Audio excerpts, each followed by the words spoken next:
বছরের শেষ জুমায় আমরা মসজিদে এসেছি।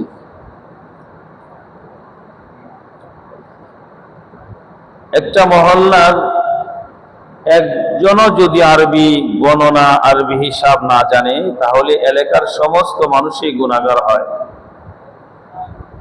এই মহল্লার কেউ যদি আজকে আরবি কত তারিখ, এটা কোন মাস, যদি এলাকার কেউ না জানে, তাহলে সবাই কি গুনাহগার। কারণ আরবি গণনা জানা এটা হলো ফরজে কিফায়া। ফরজে কিফায়া যেমন জানাজার নামাজ ফরজে কিফায়া, কয়েকজন যদি আদায় করে ফেলে তাহলে ফরজে কিফায়া সেই গুনাহ থেকে সবাই এরকম ভাবে বেঁচে যায়। আর যদি আদায় না করে সবাই গুনাহগার হয়। আরবি গণনার এত তাকিদ কেন, এত গুরুত্ব কেন? কারণ হইল যত ইবাদত আমাদের ধর্মে সব আরবি গণনায়। কোন গণনা? রমজান মাস আসবে তো আমাদের সিয়াম সাধনা রোজা রাখতে হবে। এবার সিয়াম সাধনা এই রমজান মাস বাংলায় অগ্রহায়ণ মাস হোক বা কার্তিক মাস হোক বা পৌষ মাস হোক দেখার বিষয় না। ইংরেজি সেটা জানুয়ারি হোক বা ফেব্রুয়ারি হোক বা মার্চ হোক বা ডিসেম্বর হোক, কোনো ধরা যাবে না। রমজান মাস আসবে, কোরআন নাজিলের মাস আসতেই আমাদের রোজা রাখতে হবে। এটাই আমাদের আল্লাহ তাআলার হুকুম। শাহরু রমাদান আল্লাযী উনজিলা ফীহিল কুরআন।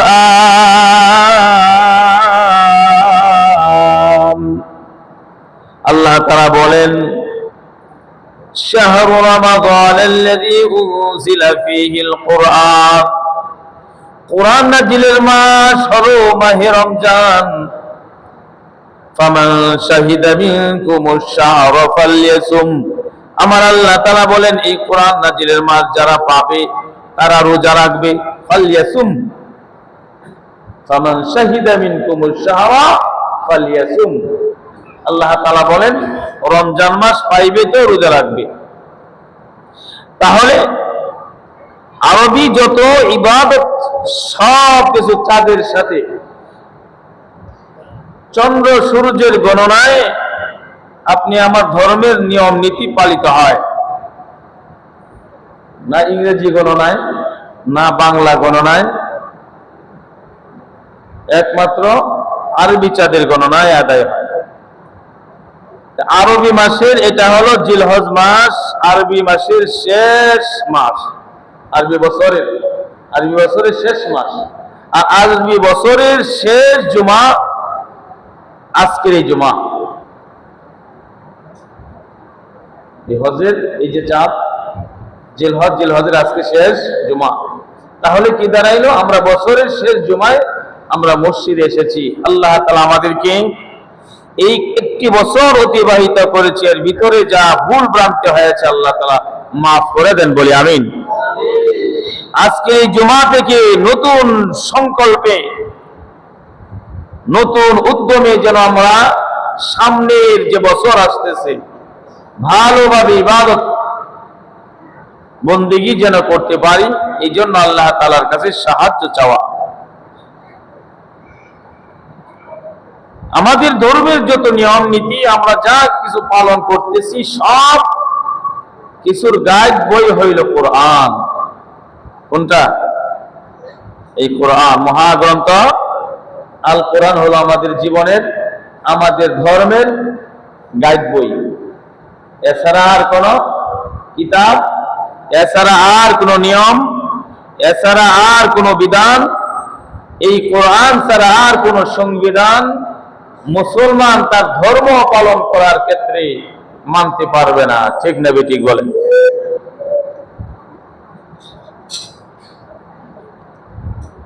যতদিন পর্যন্ত মুসলমান মহাগ্রন্থ আল কোরআন তার উপরে তার সৃষ্টিকর্তার পক্ষ থেকে নাজিলকৃত বিধি বিধানের এরকম ভাবে কোনটা নিষেধ কোনটা আদেশ, এটা কোরআন থেকে তার সৃষ্টিকর্তার থেকে সে না মানবে, ততদিন পর্যন্ত পৃথিবীবাসী, শুধু মুসলমান নয়, তাম পৃথিবীবাসী শান্তি পাবে না। মানুষের তৈরিকৃত আইন দিয়া শান্তি আনা যায় না। শান্তির মালিক হলেন আল্লাহ, আর শান্তির জন্য আল্লাহ তাআলা যে ধর্ম দান করেছেন সেটার নাম হলো ইসলাম। সুবহানাল্লাহ। আপনি আমি বিনা পরিশ্রমে এমন একটি ধর্মের সদস্য হতে পেরেছি, যে ধর্মের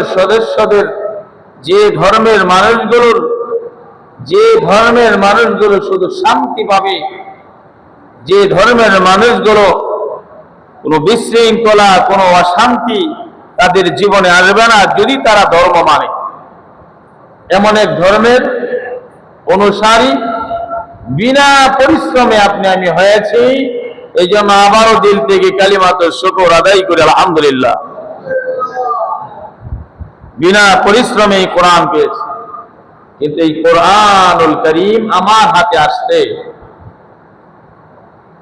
আপনি আমার ঘরে আসতে, তাম পৃথিবীর জমিনে এই কালামে কারীম পৌঁছার পিছে এমন একজন মহা পয়গম্বরের রক্ত মুবারক জড়াইতে হয়েছে, যে পয়গম্বরের শরীর মুবারকের ভিতরে মশা মাছি বসা হারাম ছিল। সুবহানাল্লাহ বলেন। এমন একজন পয়গম্বরের দাঁত মুবারক শহীদ হয়েছে আমার হাতে, আপনার হাতেই। এই হাত কান, এই মাদ্রাসা, এটা তো কোরআনেরই প্রতিষ্ঠান, ঠিক কিনা বলেন? কোরআনের এই প্রতিষ্ঠান কায়েম করতে গিয়া এমন একজন পয়গম্বরের দন্দন মুবারক শহীদ হয়েছে, যে পয়গম্বরের শরীর ঘামলে পরে মেশক আম্বর পৃথিবীর শ্রেষ্ঠ গ্রাণ বাইর হইতে। সুবহানাল্লাহ। আপনি আমি ইসলামের জন্য কি করেছি? না ঘর ছেড়েছি, না বাড়ি ছেড়েছি, না শরীরের ঘাম জড়াইছি। আজকে যদি বলা হয় মুসল্লিরা আপনারা 1 ঘন্টা আপনাদেরকে সময় আমি দেব, কোনো পয়সা দিতে হবে না, শুধু কোরআন শিখবেন, একজনও পাওয়া যাবে না। আমরা দাবি করি আমরা মুসলমান, আমরা এই কোরআন শিক্ষা করবো, এতটুকু সময় আমি দিতে পারি। আধা ঘন্টা 1 ঘন্টা সময় আমার 24 ঘন্টা থেকে আমি বাহির করতে পারলাম না, আমি দাবি করি আমি মুসলমান। অথচ এই কালামে কারীমের জন্য এমন একজন পয়গম্বর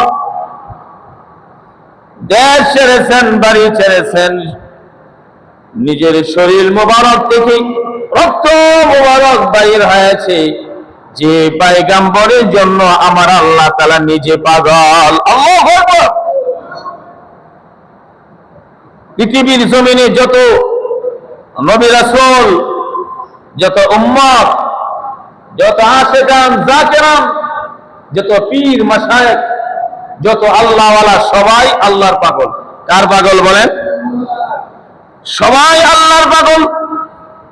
কেবলমাত্র শুধুমাত্র আমার আল্লাহ, আপনি আমার নবীজি হুজুর পাক সাল্লাল্লাহু আলাইহি ওয়াসাল্লামের জন্য আমার আল্লাহ তাআলা নিজে পাগল। এই জন্য আমার আল্লাহ তাআলা উপাধি দিলেন, আপনি আমার নবীকে আমার আল্লাহ তাআলা হাবিবুল্লাহ বললেন। সুবহানাল্লাহ।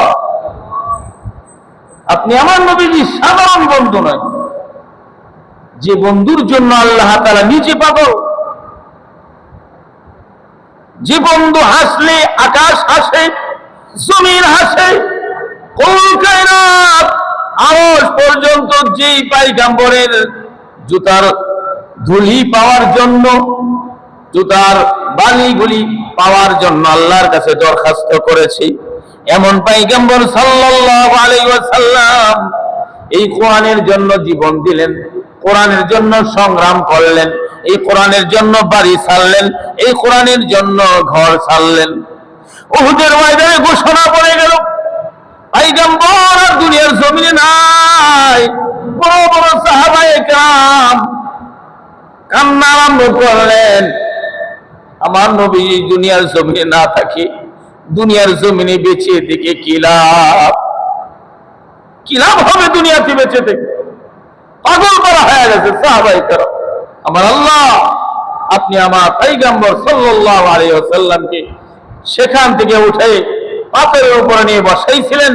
যারা উমরা করেছেন, হজ করেছেন, আপনারা দেখেছেন আজও পর্যন্ত মুহাম্মদুর রাসূল সাল্লাল্লাহু আলাইহি ওয়াসাল্লামের রক্ত মুবারক আজও পর্যন্ত সেই রক্তের দাগ আছে, পাথরগুলো এখনো লালে লাল হয়ে আছে, ঠিক না বেঠিক বলে?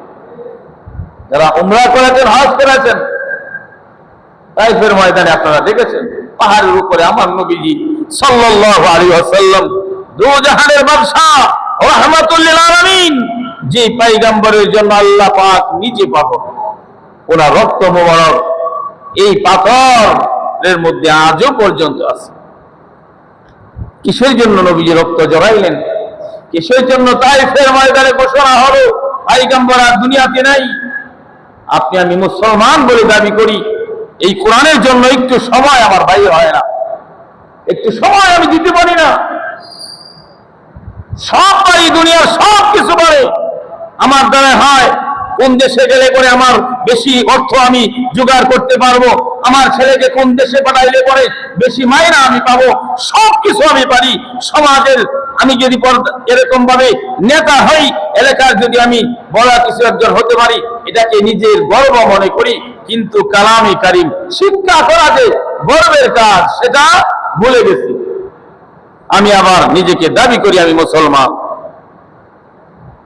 এই জন্য আজকের এই জুমা থেকে আপনাদেরকে জানাই, আপনারা যে কোনো সময় আমাকে বলবেন, ইমাম সাহেব আমার সূরা ফাতিহাটা শুনেন। আমি যদি জিজ্ঞাসা করি আপনাকে আমি মসজিদে পাবো না, এই ভয় আমার অন্তরে কাজ করে। আমি যদি বলি বসেন বড় ভাই, মুসল্লি বসেন, বসে আমাকে সবাই সূরা ফাতিহা শোনান, যে ওয়াক্তে আমি সূরা ফাতিহা শুনতে চাইবো পরে ওয়াক্তে আর মুসল্লি পাওয়া যাবে না। আমার ভয় করে, এটা হলো আমার ভয়, এই জন্য আমি জিজ্ঞাসা করি না। কিন্তু এই সূরা ফাতিহা ছাড়া নামাজ হয় না। লা সালাতা ইল্লা বিফাতিহাতিল কিতাব, পয়গম্বর বলেন সূরা ফাতিহা ছাড়া নামাজ হয় না। আর সূরা ফাতিহাই তো আমি পারি না। ইমাম সাহেব জিজ্ঞাসা করলে ওই থেকে ধুইলে ইমাম আছে, সূরা ফাতিহা জিজ্ঞাসা কি লজ্জা? এলাকার মধ্যে আমার সবচেয়ে বেশি খ্যাতি, এলাকার মানুষ আমার গর্বে কেউ, আমার অহংকারে কেউ রাস্তায় বাইরে হইতে পারে না।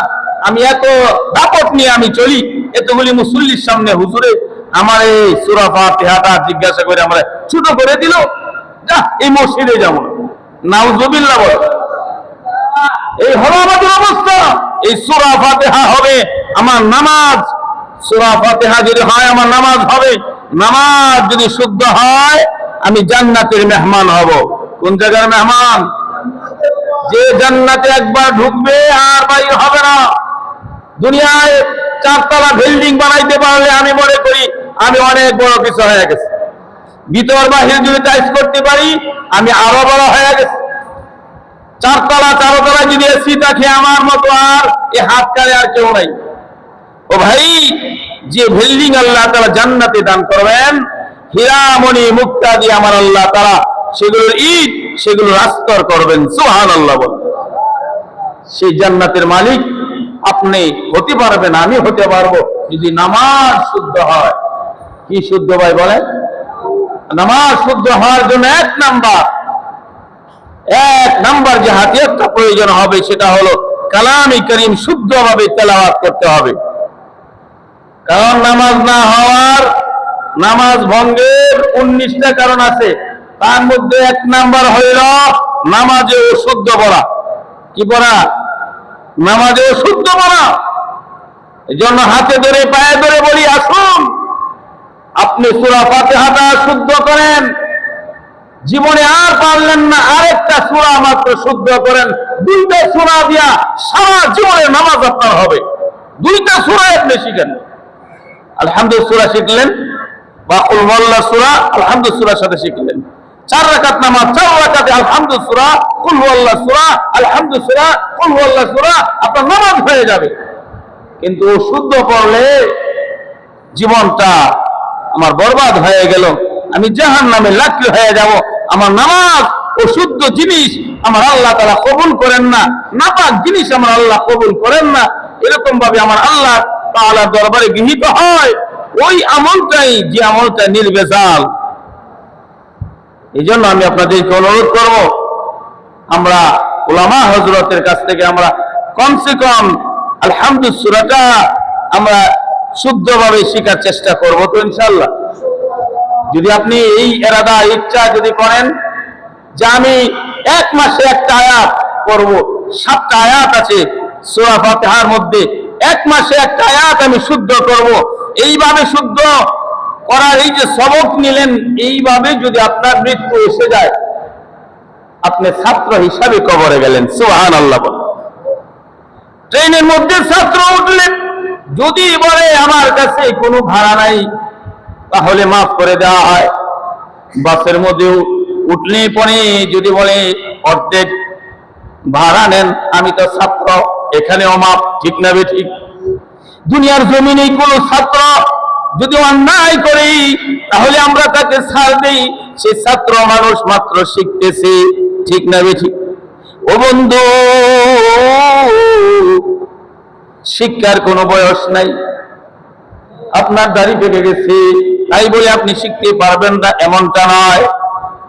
শিখতে শিখতে মানুষ কবরে যদি যেতে পারে, যেমন বাসে উঠলে ছাত্রর পরিচয় দিলে ছাড় আছে, ট্রেনের মধ্যে ছাত্রর পরিচয় দিলে ছাড় আছে। কোন জায়গায় কোন একটা ভুল করে ফেললে বলে ছাত্র, এখনো শিখতেছে, ঠিক না বেঠিক? আমার আল্লাহ তাআলা কবরে যাওয়ার সাথে সাথে বলবে, মুরব্বী হয়েছে তাতে কি হয়েছে, সে শিখতে ছিল, একজন আলেমের ছাত্র হয়েছিল, সে শিখতে ছিল। আমার বান্দাকে আমি হায়াত দেই নাই, যার কারণে আমার বান্দা শিখতে পারে নাই। যা, আমার বান্দাকে আমি আল্লাহ মাফ করে দিলাম। আল্লাহু আকবার। আমার আল্লাহ যদি মাফ করে দেয়, আমার আল্লাহর ক্ষমতার উপরে আমার আল্লাহ তাআলার শক্তির বিরুদ্ধে অন্য কোন শক্তি নাই, ঠিক না বেঠি? হাশরের ময়দান যেদিন কায়েম হবে, আমার আল্লাহ তাআলা বলবেন, লিমানিল মুলকুল ইয়াউম। আমার আল্লাহ যত বড়, আমার আল্লাহ তাআলার সেই আওয়াজটাও তত বড় হবে। পৃথিবীর জমিনের সমস্ত রাজা বাদশারা মাথা হেট হয়ে যাবে, মাথা নিচু হয়ে যাবে। সমস্ত পয়গম্বররা থরথর করে কাঁপতে থাকবে। এমন সময়, এমন অবস্থায় আমার আল্লাহ তাআলা প্রশ্ন করলেন, বাদশাহী কার জন্য, বাদশাহী কার? কোন উত্তর নাই, কোন উত্তর পাবেন না। আমার আল্লাহ তাআলা নিজেই বলবেন, লিল্লাহ। আল্লাহু আকবার। আমার আল্লাহ তাআলা বলবেন, লিল্লাহ, আমি আল্লাহ তাআলার জন্যই ক্ষমতা, আমি আল্লাহ তাআলার জন্যই বাদশাহী, আমি আল্লাহ তাআলার জন্যই রাজত্ব। সুবহানাল্লাহ বল। বন্ধুনি, সেই মালিক আপনি আমাকে যদি মাফ করে দেয়, কোন আলেমের ছাত্র হওয়ার কারণে আমার সূরা ফাতিহা শিক্ষা করতে করতে আমি যদি কবরে চলে যাই, তাহলে আমার আল্লাহ ছাত্র হিসাবে আমাকে মাফ করে দিবে। আমার আল্লাহর এই মাফ করে দেওয়াটা আমার জন্য এত বড় নিয়ামত হবে। আমার আল্লাহ তাআলার মাফ করে দেওয়াটা এমন একটা পাওয়ার আমি পাবো, অনন্ত অসীম কালের জিন্দেগীর জান্নাত আপনি আমার সামনে এসে যাবে। সুবহানাল্লাহ। এই জন্যই তো হুঁশ হওয়া দরকার। দুনিয়াতে আসি এমনিতেই আমি আসি নাই, আমাকে পাঠানো হয়েছে। এমন একটা সময় আবার আসবে, দুনিয়া ভর্তি মানুষ থাকবে, কিন্তু আপনি আমি দুনিয়ার জমিনে থাকবো না। কথা ঠিক কিনা বলেন? এ বন্ধু, চলে যেতে হবে দুনিয়া ছেড়ে। কি নিয়া কবরের দিকে যাচ্ছি? রাত্রে বেলা একটু বালিশের মধ্যে মাথাটা লাগায়া যদি চিন্তা করে হায়াতের জিন্দেগিতে আমার কয়টা ভালো কাজ হয়েছে, কতটা খারাপ কাজ আমার হয়েছে, নিজেই নিজের হিসাব ঠিক করতে পারবো, ঠিক না বেঠিক? মানুষের সামনে আমি যতই ভালো হই না কেন, নিজের বিবেকের কাছে সবাই ধরা, ঠিক কিনা বলে? নিজের বিবেকের কাছে সবাই ধরা। আমি কতটুক এলেম নিয়া, কালাম নিয়া, কতটুক আমল আমি করতেছি, কতটুক আমার ইমানের পাওয়ার, এটা আমাকে আমি জিজ্ঞাসা করলে সেটার উত্তর আমার ভিতর থেকেই চলে আসবে, ঠিক কিনা? হাশরের ময়দানে আল্লাহ তাআলা বলবেন, ইকরা কিতাবাক, তোমার কিতাব তুমি পড়ো। এই কিতাবটা কোন কিতাব? জীবনের ডায়েরি। সুবহানাল্লাহ। তোমার কিতাব তুমি পড়ো, তোমার জীবনের ডায়েরি তুমি পড়ে নির্ণয় করো তুমি জান্নাতি না তুমি জাহান্নামী। আল্লাহু আকবার। এই জন্য যারা আল্লাহওয়ালা, যারা বুজুর্গ, তারা ঘুমানোর আগে হিসাব করে সারাদিন আমি কয়টা ভালো কাজ করলাম, কয়টা খারাপ কাজ আমার দ্বারা হয়েছে। উনার যারা ভক্তবৃন্দ হয়, উনাদেরকে বলে হিসাব করিও, রাত্রে ঘুমানোর আগে হিসাব করবা কয়টা ভালো কাজ করছো, কয়টা খারাপ কাজ হয়েছে। এই জন্য আমি সকলের প্রতি অনুরোধ রাখবো, কালামে কারীম আপনি আমার শুদ্ধভাবে শিখতেই হবে, শিখতেই হবে। যেহেতু আমার নামাজ নিয়ে আমার কবরে যেতে হবে, নামাজ আল্লাহ দরবারে কবুল করাইতে হবে, তাহলে নামাজ হওয়ার জন্য 1 নম্বর শর্ত হলো নামাজের মধ্যে মহাগ্রন্থ আল কোরআন শুদ্ধভাবে তেলাওয়াত করা। নামাজ না হওয়ার, নামাজ নষ্ট হওয়ার 19টা কারণের ভিতরে প্রথম নাম্বারটাই হইল নামাজে অশুদ্ধ পড়া। এই জন্য ভাই সকলের প্রতি অনুরোধ রাখবো, আমরা যারা আজকে জুমার মধ্যে আসি, আমরা সূরা কারাত যেগুলো নামাজে প্রয়োজন, এগুলো আমরা শুদ্ধ করবো তো ইনশাআল্লাহ? সবাই করব? হাত উঠে আল্লাহকে দেখে, আল্লাহকে দেখেই সবাই বলে, আয় আল্লাহ, কমসে কম নামাজের মধ্যে যতটুকু কালামে কারীম তেলাওয়াত প্রয়োজন, এতটুকু যেন আমরা শুদ্ধ করতে পারি, তৌফিক দান করেন। সকলে বলি আল্লাহুম্মা আমিন। এবার আসুন, এই মহল্লার ভিতরে অনেক ছেলেরা মেয়েরা আছে, এই যে ছোট ছোট বাচ্চারা, এরা কোন সময় কালামে কারীম শুদ্ধভাবে পড়বে? সময় তো তাদের চলে যাচ্ছে, ঠিক না? আমরা যারা এখন মুরব্বী হয়েছি, দাড়ি পাচ্ছে, আমাদের সরম, ইমাম সাহেব জিজ্ঞাসা করলেও সরম। আমাদের এই অবস্থা, এই সমাজের নতুন প্রজন্ম যারা, তারা যদি কালামে কারীম থেকে, তেলাওয়াত থেকে বঞ্চিত হয়, তাহলে তাদের দশা আমাদের দশা এক দশা, ঠিক না বেঠিক? এই জন্য আজকের এই জুমা আমি আপনাদের কাছে অনুরোধ করব, আপনার ছেলে, আপনার মেয়ে, এই ছোট বাচ্চারা, প্রতিবেশী যারা আছে, এদের আমরা প্রত্যেকের কানে কানে এই মাইকের আওয়াজ, এই মেসেজ সকলের কানে কানে পৌঁছতেছে। আমি অনুরোধ করব, ছোট বাচ্চাদেরকে আমরা আগামীকালকের সকাল থেকে এই মসজিদে মক্তবে পাঠিয়ে দেব। পারবো ইনশাআল্লাহ? পারবো তো ইনশাআল্লাহ? যদি আপনার সন্তানটা, আপনার নাতিটা এখানে এসে একটা হরফ তেলাওয়াত করে, কমসে কম 10টা নেকি পাবে। কয়টা নেকি? আচ্ছা, ছোট বাচ্চা নেকিতে কি করবে? তার তো নেকের খাতাও নাই, গুনার খাতাও নাই, ঠিক না? তাহলে যে তার নেক হইল, এই নেকটা আপনি দাদা আপনি পাবেন, আপনি বাবা আপনি পাবেন, আপনি মা আপনি পাবেন, আপনি নানা আপনি পাবেন, আপনি নানি আপনি পাবেন, আপনি দাদি আপনি পাবেন, আপনি মা আপনি পাবেন। আপনার দাওয়াতে, যার দাওয়াতে সন্তানটা মসজিদে এসে একটা হরফ তেলাওয়াত করলো, আমার আল্লাহ তাআলা সব সকলের আমলে, সকলের এরকম ভাবে সকলকে আমার আল্লাহ তাআলা এরকম ভাগ করে দিবে। সুবহানাল্লাহ বল। তাহলে আমরা সকলে মিলে যদি চেষ্টা করি, তাহলে এই সমাজে এই মক্তব আবার চাঙ্গা হবে, আবার পড়াশোনা হবে, ঠিক কিনা বলে? কারণ আমি সকালে ডাকলাম, বসে রইলাম, আপনারা বাচ্চা পাঠাইলেন না, আর পাঠাইবেনই কিভাবে? ঘরে তো ঘুম আরম্ভ হয়, আমাদের পরিবারে ঘুম আরম্ভ হয় রাত্রে 12টা বাজে। একটা বাচ্চা যদি 12টা 1টার সময় ঘুমায়, একটা ছোট বাচ্চাকে নিয়ে যদি আপনি ঘুমান 12টা 1টার সময়, এই বাচ্চাটা ফজরের নামাজের পর উঠতে পারবে না। আমি বুঝা হয়ে গেছে, আমি তো উঠতে পারি না, আমার বাচ্চা উঠবে কিভাবে? এইভাবে মক্তব ধ্বংস হচ্ছে। আমিও মক্তবের থেকে উঠে আজকে আলেম হয়েছি। এই দুনিয়ার জমিনে যত ওলামায়ে কেরাম আছে সবাই মক্তবের ছাত্র। কারণটা কি? আমার বাচ্চা উঠতে পারে না, আর দুনিয়ার সমস্ত ওলামায়ে কেরাম মক্তবের ছাত্র। কারণটা কি? যারা আলেম হয়েছে তাদের মা বাবা ফজরের নামাজ যে সময় উঠে বাচ্চাকে মক্তবে পাঠাইছে। ঠিক না ঠিক? আপনার বাচ্চা আলেম হওয়া লাগবে না, হুজুর আলেম হইলে কয় টাকা পাবে? আমার ছেলেকে আমি লন্ডন পাঠিয়ে দেব, লক্ষ লক্ষ কোটি কোটি টাকা কামাবে, কোনো অসুবিধা নেই, পাঠিয়ে দেন। তবে আপনার উপরে ফরজ আপনার সন্তানকে কোরআন শিক্ষা দেওয়া। আপনি মনে করেন না সন্তান শিক্ষা করাই শুধু ফরজ, সন্তানের উপরে ফরজ, এমনটা না।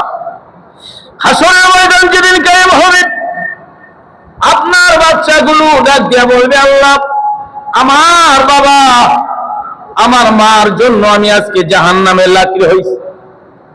আমার মা বাবা যদি সকালবেলা আমাকে ঘুম থেকে জাগ্রত করে মসজিদের মক্তবে পাঠাইতো, আমি নামাজ শিখতাম, আমি কালামে কারিমের তেলাওয়াত শিখতে পারতাম, আমি সহি শুদ্ধ নামাজ নিয়ে আপনার দরবারে উঠতে পারতাম। আমার মা বাবাকে জাহান্নামের দরজার মধ্যে সাহিত্য করে দেন, তাদের কলিজায় পাড়া দিয়া তারপরে আমি জাহান্নামে যাব। কারণ আমি জাহান্নামে যাওয়ার জন্য দায়ী হলো আমার মা আমার বাবা। নাউজুবিল্লাহ বলেন। সাবধান মুসলমান, সব কিছুর হিসাব হবে।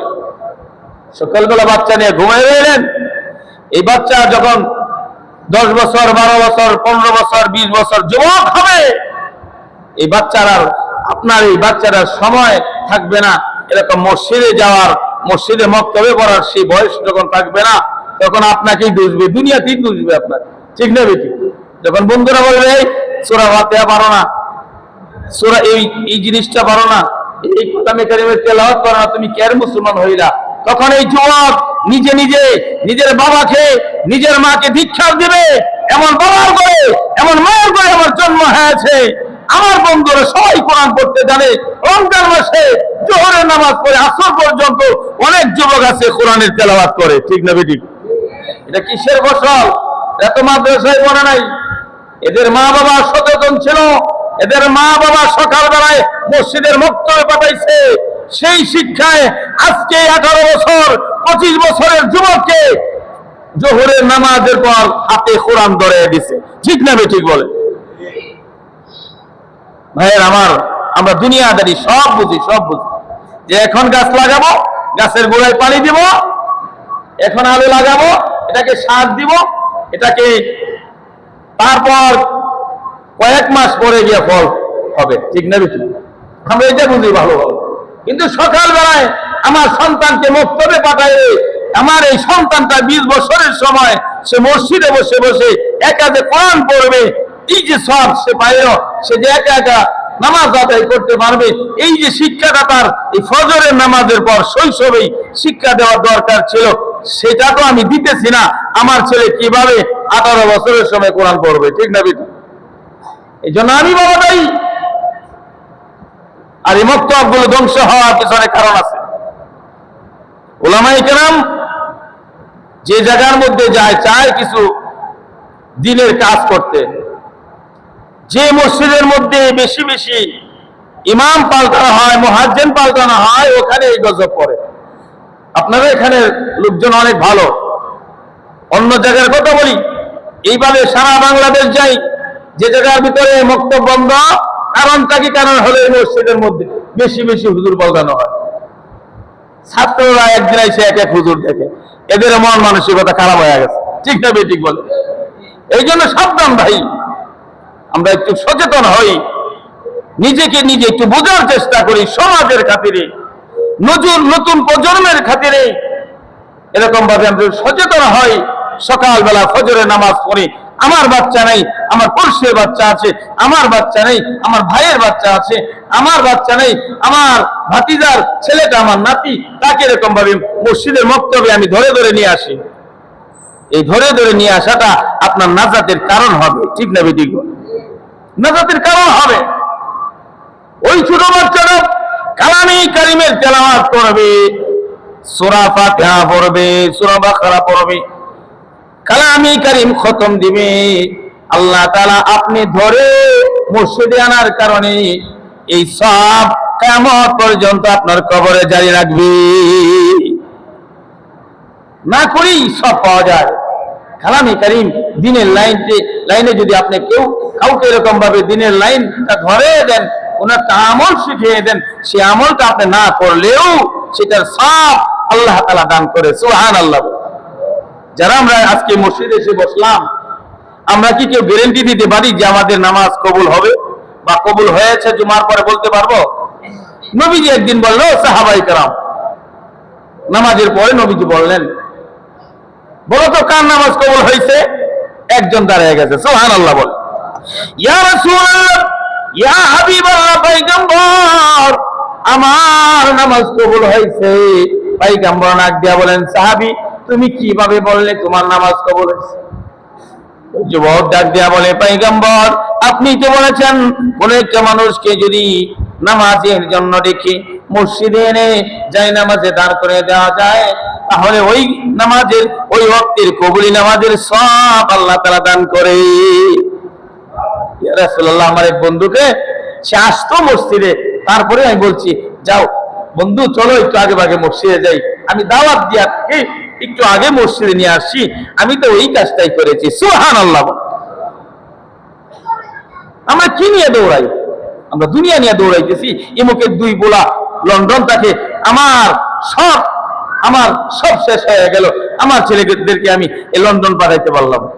দুনিয়া, এই দুনিয়া আমার সাথে যাবে না, এই দুনিয়া আমার কবরে বাতি হবে না, এই দুনিয়া আমাকে ধ্বংস করে দেবে। আমি পরকাল যদি হাসিল না করতে পারি, তাহলে আমার কপাল পড়ছে, এই কপাল আর জোড়া লাগবে না ভাই, এই কপাল আর জোড়া লাগবে না।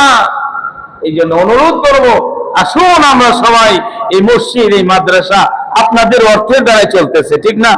ঠিকই না বলে? সত্য পাইতেছেন, গাধার মতো হয়ে গেল, ঘোড়ার মতো হয়ে গেল। মাথার মধ্যে গাধা জানে যে অনেক খাবার আছে, অনেক কিছু আছে পিঠের মধ্যে, কিন্তু সে না খেয়ে আছে। আমরা সব হাসিল করতেছি, মাদ্রাসা করে মসজিদ করে অনেক সব হইতেছে, কিন্তু নিজে কোনোদিন কোরআন শরীফটা ধরেও দেখি না, নিজে কোনোদিন শিখতেও চেষ্টা করি না।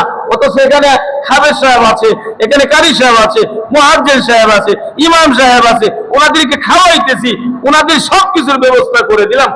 অনেক দূর দূরান্ত থেকে ছাত্ররা এখানে এসে হাফেজ হয়ে যাইতেছে, আর আমি কিছুই শিখলাম না, আমার নাতিদেরকে কিছু শিখাইলাম না। এইটা কেমন হয়ে গেল? এই জন্য ভাই আমি অনুরোধ করবো, আগামীকালকে থেকে মক্তবে আপনাদের বাচ্চাদেরকে পাঠাই ফেলবেন ইনশাআল্লাহ। যদি না পাঠান, অবস্থা কি হবে? আপনাদের যে অবস্থা হয়েছে এই অবস্থায় হবে। কারণ আমরা মক্তবের থেকে আলেম হয়েছি, আপনার বাচ্চারা 2 বছর 3 বছর মক্তবটা পড়ুক, তারপর সে বিদেশে যাক, লাভ হবে কি? বিদেশে গিয়েও সে নামাজ পড়বে, কালামে কারিমের তেলাওয়াত করবে, ঠিক না বেঠিক? যে যুবক নামাজ পড়ে, যে যুবক দেশের বাহিরে গিয়ে মহাগ্রন্থ আল কোরআন তেলাওয়াত করে, এই যুবক বিদেশে মাথার ঘাম পায়ে ফেলেছে, এত কষ্ট করে সারাদিন, এত কষ্ট করে ওই টাকাটা শ্বশুরের হাতে শাশুড়ির হাতে উঠে দিবে না। যে যুবক 5 ওয়াক্ত নামাজ পড়ে, এই যুবক অবশ্যই এই টাকা বাবার হাতে মার হাতে দেবে, ঠিক না ঠিক বলে? অনেক সময় তুমি যে পাঠাই, অনেক বড় শিক্ষিত করি, দেখা যায় বৃদ্ধাশ্রমের মধ্যে যারা আছে বাংলাদেশের, এরকম ভাবে বৃদ্ধ বাবারা, একজনও আলেমের বাবা নাই, একজনও কি নাই? আলেমের বাবা নাই। গরিব মানুষের রিক্সা চালকের বাবা বৃদ্ধাশ্রমে পাওয়া যায় না। আপনার সন্তানকে কোরআন শিক্ষা দিবেন না, আপনার অবস্থা কি হবে? বৃদ্ধাশ্রমের মধ্যে যান, ওই মুরব্বীদেরকে গিয়ে জিজ্ঞাসা করেন যে ওনার ছেলেরা কি রিক্সা চালায়, ওনার ছেলেরা কি কোনো আলেম কিনা, জিজ্ঞাসা করে দেখে আসেন। আমাদের সামনেই তো এইগুলো দেখানো হইতেছে। ভাই আমি অনুরোধ করব, আমরা কালামে কারিম শিখব, আমাদের বাচ্চাদেরকে কালামে কারিম শিক্ষা দিব। আল্লাহ তাআলা তৌফিক দান করেন, সকলে বলে আল্লাহুম্মা আমিন। এই মসজিদ, এই মাদ্রাসার যে হক আমার উপর আল্লাহর পক্ষ থেকে, এলাকাবাসীর পক্ষ থেকে যে দায়িত্ব দেওয়া হয়েছে, আমি যেন পুঙ্খানুভাবে সেই দায়িত্ব পালন করতে পারি। আল্লাহ তাআলা যেন আমাকে সাহায্য করেন বলে আমিন। আমি ওই দিনও মিটিং এ বলেছি, আজকেও বলি, যদি আমি না পারি এই জুমার দিন এরকম বড় মজলিসে বলবো আমার দ্বারা সম্ভব না, আমাকে মাফ করেন। আল্লাহ তাআলা যেন আমাকে তৌফিক দেন বলে আমিন। সবাই বলেন দিল থেকে আমিন। আল্লাহ তাআলা ভালো ভালো ছাত্র দিয়ে, উস্তাদ দিয়ে যেন এই মাদ্রাসা সুন্দর করতে পারি। ভাই এখানে তেলাওয়াত হবে, আপনি কবরে শুয়ে শুয়ে সওয়াব পাবেন। কোটি কোটি টাকা দিয়ে বাড়ি বানাইলেন, ছেলেদেরকে দেশের বাহিরে পাঠাইলেন, ব্যাংকের মধ্যে কোটি কোটি টাকা আপনার আছে, একটা পয়সা কোনো কাজে আসবে না। কাজে আসবে যদি মাদ্রাসাটা করে যেতে পারি। মাদ্রাসা যদি থাকে, এই মসজিদ যদি আবাদ থাকে, তাহলে এখান থেকে সব আমাদের আমল নামায় যাবে। আল্লাহ তাআলা আমাদের সব ভাইকে এই মাদ্রাসা এবং এই মসজিদের খাদেম হওয়ার তৌফিক দেন বলে আমিন। আমাদের কমিটি হওয়ার দরকার নাই, আমাদের খাদেম হওয়া দরকার, ঠিক না নাকি? কালামে কারিমে কোথাও ইসলামের কমিটি আসে এরকম নাই যে মসজিদের সভাপতি হয়ে, মাদ্রাসার সভাপতি হয়ে জান্নাত পাওয়া যায়, এমন কথা কোন আলেম বলতে পারবে না। জান্নাত আর জাহান্নাম হইল যারা খাদেম হবে, দিনের ধর্মের খাদেম যারা হবে তাদের জন্য জান্নাত, ধর্মের খাদেম যারা না হবে, দুশ্মন যারা হবে, তাদের জন্য জাহান্নাম। ঠিক কিনা বলেন? মসজিদের মধ্যে যারা আসে তারা হলো মুসল্লি, মুসল্লিদের জন্য জান্নাত। এবার সভাপতি সাহেব, সেক্রেটারি সাহেব, কোষাধ্যক্ষ সাহেব যারা আছে কমিটি, তারা যদি আসে তাহলে তারা মুসল্লি, ঠিক কিনা? তারা জান্নাতি। কিন্তু দেখা যায় আমি নামাজ পড়ি না, অনেক এখানের কথা বলতেছি না, অন্য জায়গার কথা বলতেছি, সভাপতি সাহেবের খুঁজে পাওয়া যায় না, সেক্রেটারি সাহেবের খুঁজে পাওয়া যায় না। যারা মসজিদের মধ্যে দান করে, যারা মাদ্রাসার মধ্যে দান করে, তারা নামাজই না। আছে না এমন? অথচ নামাজ হলো আসল। আপনি একজন গরিব দরিদ্র আছেন, আপনি যদি নামাজি হন, জান্নাত আপনার জন্য অপেক্ষা করতেছে। সুবহানাল্লাহ বলেন। আমি গত জুমায় আপনাদের এখানে মনে হয় এই কথাটা বলেছিলাম, দুইটা কারণে মানুষ জাহান্নামে যাবে। জান্নাতীরা জাহান্নামে জিজ্ঞাসা করবে, ও ভাই একসাথেই তো বিশ্বকাপের বিশ্ব ফুটবল খেলার এই আয়োজনটা তো একসাথেই করছিলাম, দুজনেই তো দেখছিলাম, ব্যাপারটা কি ভাই? আমি জান্নাতে হইলাম, তুমি জাহান্নামে, ব্যাপার কি? বলবে দেখো বিশ্বকাপের যেই ফুটবল খেলা তো দেখছিলাম, দেখতে দেখতে ওইখানে কত নামাজ চলে গেছে, আমি নামাজ পড়ি নাই, তুমি বন্ধু নামাজে দৌড় দিছিলা। সুবহানাল্লাহ বলেন। নামাজ না পড়ার কারণে মানুষ জাহান্নামে যাবে, বলবে আমরা মুসল্লি হই নাই এই জন্য। দ্বিতীয়টা হলো আমরা গরিব মানুষ, অসহায় মানুষদেরকে খাবার দেই নাই। কি দেয় নাই? গরিব দরিদ্র মানুষদেরকে খাবার দেওয়া। একজন মানুষ সহায় আছে, বস্ত্রহীন আছে, তাকে বস্ত্র দেওয়া। একজন বন্ধু সমস্যায় আছে, আমার কাছে বলতে পারে না, আমি জানি যে আমার বন্ধু সমস্যার মধ্যে আছে, গোপনে তাকে আমি এরকম ভাবে কিছু অর্থ দান করে দিলাম, তাকে আমি এভাবে দান করলাম। এই দানটা দুনিয়ার কেউ দেখলো না, কিন্তু আমার আল্লাহ দেখছে। ঠিক না? ঠিক। আল্লাহ তাআলা আমাদের সবাইকে আমল করার তৌফিক দান করেন। আগামী কালকে থেকে এই মসজিদের প্রত্যেকদিন সকালবেলায় কমসে কম 1 ঘন্টা এখানে কালামে কারিম শিক্ষা দেওয়া হবে। এর থেকে যেন আমরা কিছু ফায়দা হাসিল করতে পারি, আমাদের বাচ্চাগুলোকে যেন আল্লাহ তাআলা এই শিক্ষার জন্য, এই বক্তব্যের জন্য যেন আল্লাহ কবুল করেন। সকলে বলে আল্লাহুম্মা আমিন।